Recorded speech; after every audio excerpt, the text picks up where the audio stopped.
চিন্তায় আছি তোমার ভাই কি উদ্দেশ্য নিয়ে আমাদেরকে এই বাড়িতে আটকে রেখেছে। ভাইয়া একটা মিটিং এ গেছেন, বলেছেন খুব তাড়াতাড়ি চলে আসবে। বুঝলাম না, ওনার যদি মিটিং থাকে তাহলে কি আমাদেরকে ডেকেছেন কেন? আমি সিনথিয়ার কাছে শুনেছি, আর সিনথিয়া মিথ্যা কথা বলবে না। সো আমি এখন রিল্যাক্স। রাজ চৌধুরী টার্গেট আমি না, তুই। আচ্ছা, এই মেয়েদের কাজিনরা এমন হয় কেন?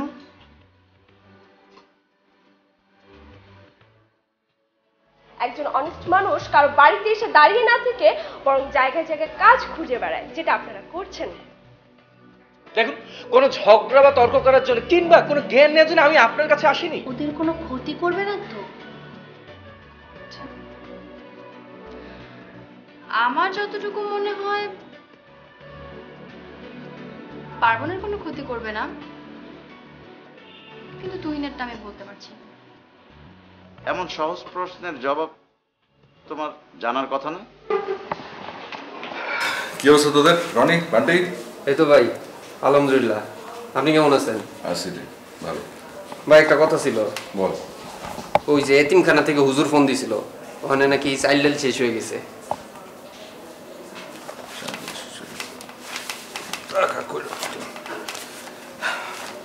পুরোটা দিয়ে দে, 50 আছে এখানে দিয়ে দিই। ভাই একটা কথা জিগাই। বল। ভাই এরকম এতিমখানায় ওই হুজুর গোর পোলাপন করে টাকা দিয়ে কোনো লাভ আছে?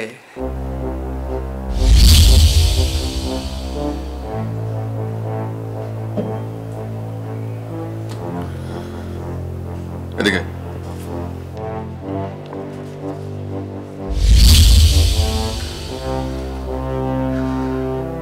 তুই মাত্র যে কথাটা বললি তাড়াতাড়ি হজম করে ফেল, আর যাতে এই ধরনের কথা কণ্ঠনালীতে বের না হয়, ঠিক আছে? জি ভাই। যা।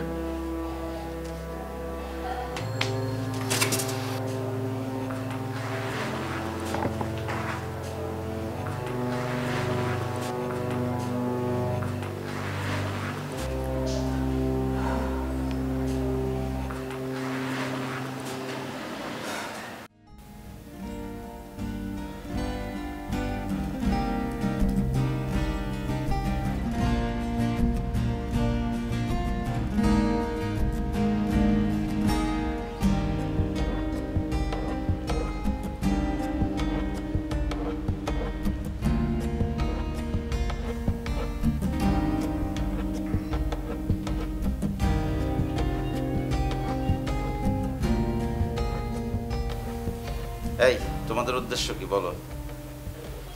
সরি, মানে ঠিক বুঝলাম না। তোমার নাম কি? ভাইয়া তুহিন। তুহিন, শোনো, যতটুকু শুনেছি তুমি অনেক ভালো ছাত্র।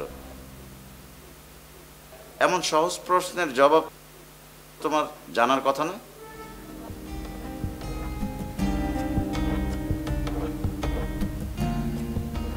ভাইয়া যদি কিছু মনে না করেন তাহলে আমি আপনার কাছে একটা অনুরোধ করতে পারি? মিস্টার পার্বণ, এটা কোনো রিকোয়েস্টের জায়গা না। আর আমি যতদূর জানি রিকোয়েস্ট তারাই করে যারা কাপুরুষ। এখন আপনি ডিসিশন নেন, রিকোয়েস্ট করবেন কি করবেন না। মৌ, তুমি চুপ করো, আমি কথা বলছি। পার্বণ, বলো, কি অভিযোগ তোমার? এখানে আমরা কোনো তর্ক বা যুদ্ধ করতে আসিনি।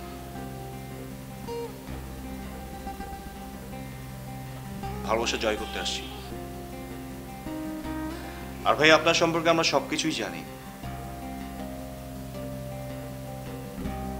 আপনি অনেক উদার একজন মানুষ। আপনি আমাদের সম্পর্কে যা যা জানতে চান সরাসরি জিজ্ঞেস করতে পারেন।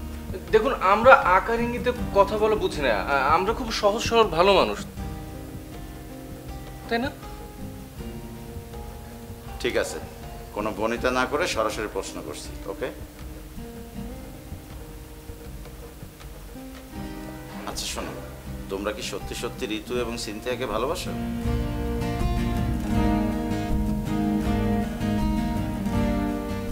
ভালোবাসা কোনো স্বর্ণ অলংকার নয় যেটাকে গোষ্ঠী পদ্ধতি আমাদের পরোক্ষ করতে হবে। শোনো, ওদের সুখের জন্য আমি তোমাদের ভালোবাসার একটা পরীক্ষা নিতে রাজি। ভাইয়া, ঋতু আর সিনথিয়া খুব ভালো করে জানে আমরা তাদের দুজনকে অনেক বেশি ভালোবাসি এবং ওদের জন্য আমরা সব কিছু করতে পারি। শোনো, যদি তোমাদের ভালোবাসা সত্যি হয় তাহলে আমি তোমাদের ভালোবাসার মূল্যায়ন করব, ওকে? তবে একটা শর্ত আছে।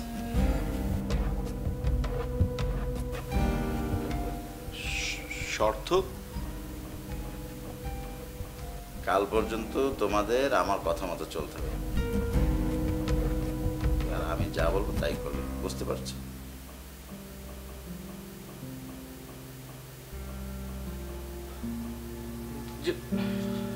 ঠিক আছে ভাইয়া। তোমরা এবার রুমে গিয়ে রেস্ট নাও। আচ্ছা ভাই।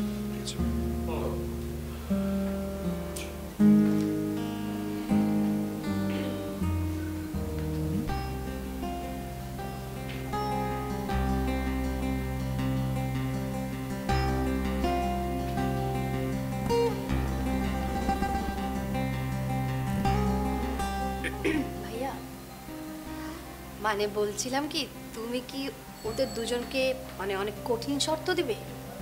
শর্তের ব্যাপারে আমি তোমাকে পরে বলবো, ওকে? ওরা ভাইয়া সত্যি আমাদেরকে অনেক ভালোবাসে। আই, এত মিনমিন করে কথা বলিস কেন? হ্যাঁ, সময়ই বলে দিবে ওরা তোমাদেরকে ভালোবাসে কি বাসে না। সিনথিয়া আর ঋতু, তোমরা দুজন রুমে যাও, আমি তোমাদেরকে প্রয়োজন হলে আবার ডাকবো, ওকে? যা।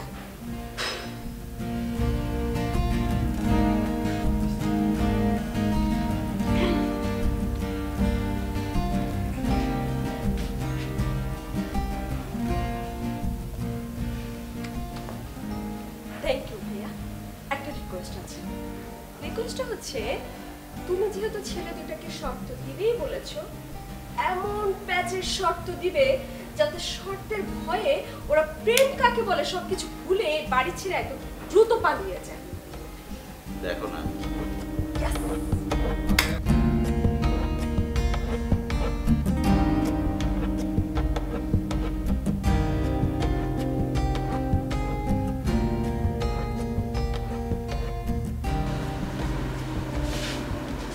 পারবো? শোন, দেখো, রাজ চৌধুরীকে বিশ্বাস করে আমরা আবার কোনো বিপদে পড়তে যাচ্ছি না তো? তোকে আমি আর কতবার বলবো, তোর পাশে যেহেতু আমি আছি, তোর তো কোনো কিছু নিয়ে ভয় পাওয়ার দরকার নেই। চিন্তা করিস না, কোনো না কোনো একটা ব্যবস্থা অবশ্যই হবে। আর চিন্তাকে সাথে করছি, মানে ভালোবাসার বিপরীতে তুই কেমন কি করিস, মানে শক্ত হতে পারবি কিনা সেটাই তো ভাবনার বিষয়। তুই কিন্তু আমার অতীতের কথা ভুলে যাচ্ছিস। আর তাছাড়া ভালোবাসাকে জয় করার জন্য আমি শক্তভাবে দাঁড়িয়ে আছি। আচ্ছা, মানে এই ব্যাপারে সিনথিয়া, ঋতু ওরা কিছু জানে? ওরা যদি কিছু জানতো তাহলে অবশ্যই আমাদের জানাতো। আসলে কি জানিস, ওটা নাটের গুরু হচ্ছিল ওই যে কি বোনটা আছে না, মৌ, সে। বন্ধু, শুধুমাত্র একবার বিয়ে হতে দে, তারপর বাকিটা বুঝে যাবে। তার আগে আমাদের কিছু করার নেই। মানে কিছু কারণে মানে এখন আমরা কি করবো? একটা কিছু করার আছে। কি বল বল বল। ওই যে রাতের আকাশ দেখছিস না, অন্ধকার? হ্যাঁ, ওটার মধ্যে ভোরের আলো ফোটা পর্যন্ত আমাদেরকে অপেক্ষা করতে হবে। ও ভালো বলেছিস তো, চল তাই করি।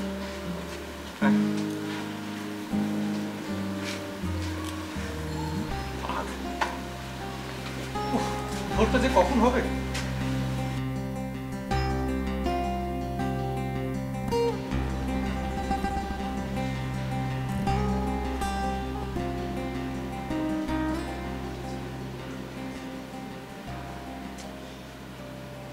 বুঝতে পারছি না ভাইয়া কি করতে চাইছে। আমার কিন্তু বৌমা পুরোপুরি ভীষণ রাগ হচ্ছে, সে একটু একটু করে ভাইয়ার কান ভারী করছে।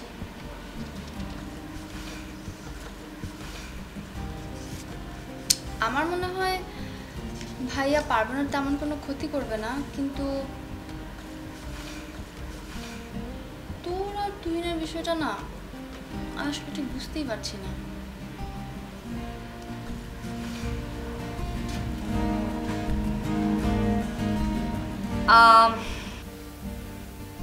এখানে আমি একটা কথা বলতে চাই, সেটি হচ্ছে ভাইয়া যদি পজিটিভ নাও থাকে তাহলে কিন্তু আমার কিছু করার নেই। অথবা এইভাবে আমি কথাটা বলতে পারি, ভুলটা আমার ছিল। আমার উচিত ছিল তুহিনের সাথে আমার যে রিলেশনশিপ সেটা শুরুতেই ভাইয়াকে বলে দেয়া, তাহলে কিন্তু এত দূর গড়াতো না। ঝামেলাটা আসলে আমার মনে হচ্ছে আমি পাকিয়েছি।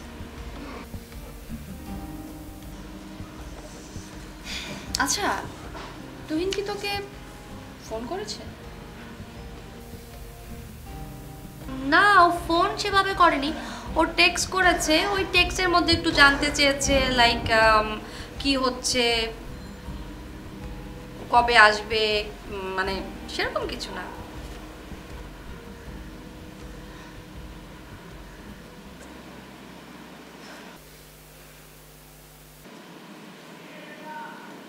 ও রাজ ভাই আমাকে টেক্সট করেছে, নিচে ড্রয়িং রুমে বসে আছে, যেতে বলেছে।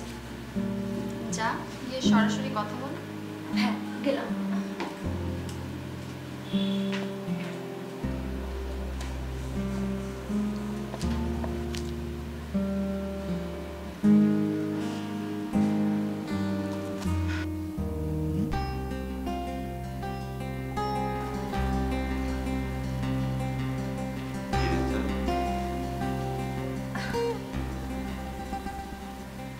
তুমি যেটা বলতে চাও আমি সেটা জানি। সবকিছু জেনে শুনে এমন ভুল করলে কেন? দেখো, ব্যাপারটি হচ্ছে আমি মনে করি মানুষের মনের উপরে কিন্তু জোর চলে না। বইয়ের ভাষায় কথা বলা আর বাস্তব জীবন চলা অনেক কঠিন। ভাইয়া, আমি তুমিকে শুধু ভালোবাসি না, অনেক ভালোবাসি। তাই বলে আমার ভালোবাসার মূল্য তুমি দিবে না? ভাইয়া প্লিজ, তুমি জোর করো না। মনের বিরুদ্ধে কাউকে ভালোবাসা যায় না।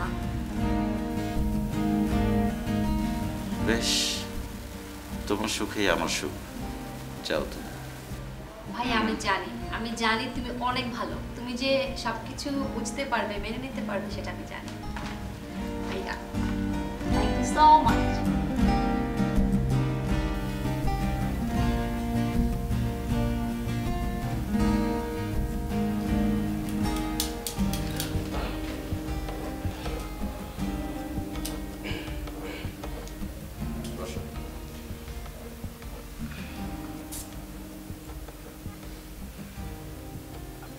শোনো, ভালোবাসার জন্য তোমাদের দুইজনের ধৈর্য দেখে আমার খুব ভালো লাগছে। এটা তো ভাইয়া সামান্য একটা অপেক্ষা। এই ঋতুর জন্য আমি আমার জীবন দিতে পারি।